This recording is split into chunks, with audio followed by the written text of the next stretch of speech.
Je cherche à déterminer la distance qui sépare le plan supérieur de mon porte-pince avec la face supérieure de ma pièce. Pour cela, j'utilise un comparateur à cadran sur un dispositif de mesure de défaut de parallélisme. Donc on a notre comparateur qui a un mouvement de translation par le biais d'une liaison pignon-crémaillère. Donc je vais déjà mettre mon comparateur en position pour qu'il puisse accéder à la surface supérieure.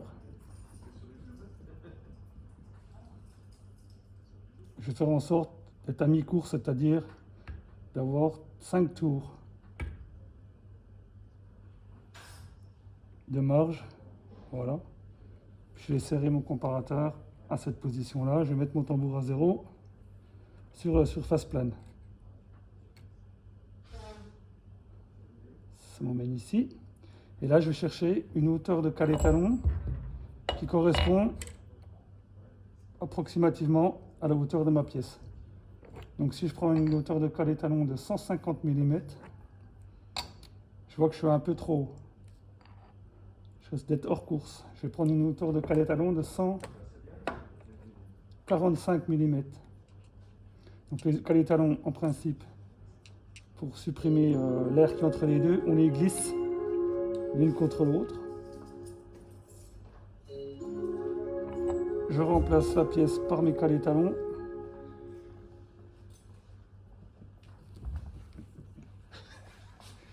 Et en fonction de la différence de hauteur que j'ai entre mes 145 mm qui sont ici et la hauteur de ma pièce, je peux en déduire la dimension que je cherche. Donc ce que je peux faire, c'est mettre à 0 sur la cale de 145, maintenir mon aiguille, mettre ma pièce, et je constate que je fais un tour, un peu plus d'un tour, un tour et 45 graduations pour revenir sur ma pièce.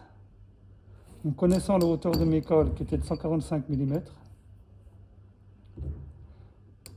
connaissant l'écart qu'il y a entre mes cales et la pièce, sachant que la résolution de l'instrument de mesure est de 1 centième et que j'ai fait à peu près 150 graduations, je peux en déduire quelle est la hauteur